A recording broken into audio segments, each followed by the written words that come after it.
Bom dia! O devocional de hoje se encontra em 1 Coríntios, capítulo 6, verso 1.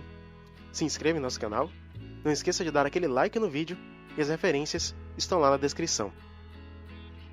Atreve-se alguém entre vós, quando há queixa de um contra o outro, a levar a questão para ser julgada pelos injustos e não pelos santos?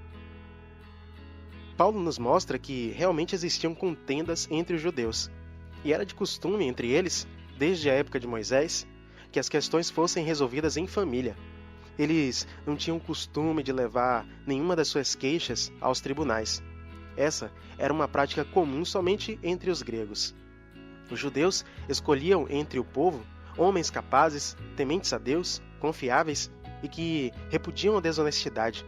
Estes eram colocados como chefes de 1.000, de 100, de 50 e de 10 pessoas, para que julgassem o povo e tirassem o fardo de Moisés. Êxodo capítulo 18, versos 21 e 22.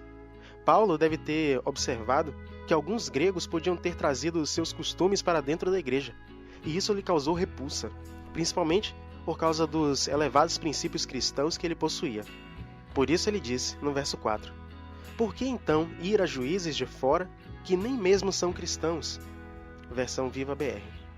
A consequência disso era que eles estavam dando mau testemunho diante daqueles que não possuem a justiça de Deus, os injustos. Não se tratou aqui de julgar o caráter e o mérito dos tribunais, mas sim de afirmar que roupa suja se lava em casa.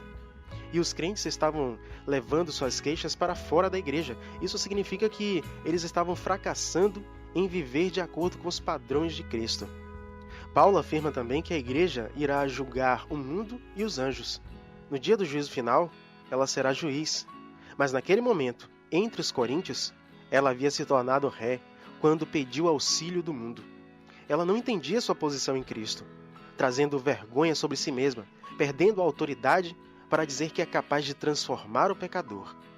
Se ela não foi capaz de resolver seus próprios problemas, como será capaz de salvar o pecador?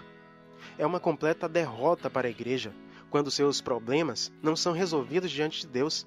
No verso 8 ele diz, mas sois vós mesmos que fazei injustiça e cometeis fraude, e isso contra irmãos. Não havia amor, verdade, nem justiça entre eles, mas principalmente o perdão. Quando Pedro perguntou a Cristo, quantas vezes devemos perdoar? Ele respondeu, quantas forem necessárias. Mateus capítulo 18, versos de 21 a 22. Aquele que perdoa a seu irmão já teve seus pecados perdoados. Suportem-se uns aos outros e perdoem as queixas que tiverem uns contra os outros. Perdoem como o Senhor lhes perdoou. Colossenses capítulo 3, verso 13. Ó Senhor nosso, sabemos que somos homens e mulheres imperfeitos, que o Teu Santo Espírito tem trabalhado constantemente o nosso coração. Mas, muitas vezes, temos deixado nossos ânimos se exaltarem e temos nos desentendido com alguns de nossos irmãos. Pai, ensina-nos a resolver nossas contendas diante do Senhor, dentro da igreja, para que possamos dar um verdadeiro testemunho cristão.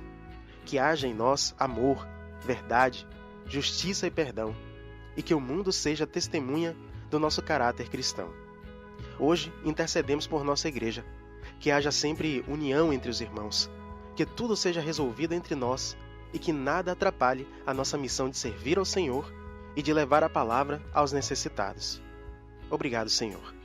Assim nós o louvamos, pedimos e intercedemos, em nome de Jesus.